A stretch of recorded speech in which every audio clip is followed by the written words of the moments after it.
আজিও আমি দেখোঁ कि যে সাইক্লিং আমি কৰোঁ কাৰ্বন উৎসৰ্জন কম হ'ব और সেই কম কাৰ্বন উৎসৰ্জনৰ কাৰণে আমি পৰিৱেশটো আমি সুৰক্ষিত কৰিব পাৰিম। তাৰ পিছতে আমি এইটো দেখা পাওঁ कि আমি ইজিলি এসেসেবল। আজি গাড়ী ঘোড়া কিনিলে বহুত পইচা লাগে, ডিজেলৰ দাম পেট্ৰলৰ দাম বঢ়ি আছে, অভাৱ আছে। তো আমি যদি আমাৰ ট্ৰাফিক কনজেশন যদি আমি কম কৰিব বিচাৰোঁ, আমি যদি কাৰ্বন ইমিশন কম কৰিব বিচাৰোঁ, যদি আমি আমাৰ পৰিৱেশ শুদ্ধ কৰিব বিচাৰোঁ, তেতিয়াহ'লে সাইক্লিং অনিবাৰ্য মোৰ মতে। আৰু এই কাৰণে আজি এইটো খুব ভাল এটা অনুষ্ঠান। আমি ধন্যবাদ জ্ঞাপন কৰিলোঁ সাইক ডাইৰেক্টৰ স্পোৰ্টস অসমক कि এইৰকম প্ৰোগ্ৰামটো সদায় যদি কৰি থাকে তেতিয়াহ'লে আমাৰ ৰাইজৰ মাজত এটা আমি জাগৰূকতা সৃষ্টি কৰিব পাৰোঁ। তো সবে আজি আহিল, ভাল লাগিল আৰু এইৰকম আমি আয়োজন ভৱিষ্যত কৰিম। চৰকাৰক আমাৰ এটা নিবেদন থাকিব कि সাইক্লিংৰ কাৰণে এটা লেন, একটা পাৰ্টিকুলাৰ একটা লেন যদি আমি নিৰ্মাণ কৰে দিম তেতিয়াহ'লে আমি সাইক্লিংক প্रोत्साहन দিব পাৰোঁ। এইটোৱে কৈ মই সকলোক ধন্যবাদ জ্ঞাপন কৰোঁ। আজি বিশেষ এটা অনুষ্ঠান, এই অনুষ্ঠান আমাৰ SAI and director sports government of আসামৰ উদ্যোগত এইটো সম্পন্ন আজি হৈছে। Special world cycling day special.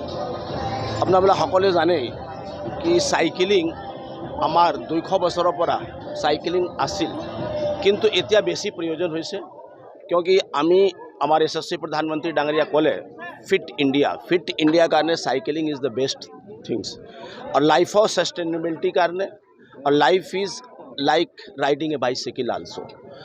आमी जेतिया साइकिल यूज करूँ प्रयोग करूँ अपनी देखा पाए कि आमार जो कार्डियोवास्कुलर सिस्टम आछे आमार मसल्स आछे हेटु ग्रोथ करे।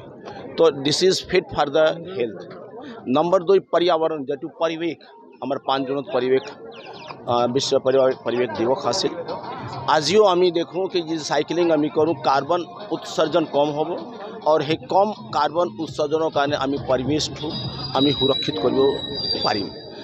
তাৰ পিছতে আমি এইটো দেখা পাওঁ कि আমি ইজিলি এসেসেবল। আজি গাড়ী ঘোড়া কিনিলে বহুত পইচা লাগে, ডিজেলৰ দাম পেট্ৰলৰ দাম বঢ়ি আছে, অভাৱ আছে। তো আমি যদি আমাৰ ট্ৰাফিক কনজেশন যদি আমি কম কৰিব বিচাৰোঁ, আমি যদি কাৰ্বন ইমিশন কম কৰিব বিচাৰোঁ, যদি আমি আমাৰ পৰিৱেশ শুদ্ধ কৰিব বিচাৰোঁ, তেতিয়াহ'লে সাইক্লিং অনিবাৰ্য মোৰ মতে। আৰু এই কাৰণে আজি এইটো খুব ভাল এটা অনুষ্ঠান। আমি ধন্যবাদ জ্ঞাপন কৰিলোঁ সাইক ডাইৰেক্টৰ স্পোৰ্টস অসমক कि এইৰকম প্ৰোগ্ৰামটো সদায় যদি কৰি থাকে তেতিয়াহ'লে আমাৰ ৰাইজৰ মাজত এটা আমি জাগৰূকতা সৃষ্টি কৰিব পাৰোঁ। তো সবে আজি আহিল, ভাল লাগিল আৰু এইৰকম আমি আয়োজন ভৱিষ্যত কৰিম। চৰকাৰক আমাৰ এটা নিবেদন থাকিব कि সাইক্লিংৰ কাৰণে এটা লেন, একটা পাৰ্টিকুলাৰ একটা লেন যদি আমি নিৰ্মাণ কৰে দিম তেতিয়াহ'লে আমি সাইক্লিংক प्रोत्साहन দিব পাৰোঁ। এইটোৱে কৈ মই সকলোক ধন্যবাদ জ্ঞাপন কৰোঁ।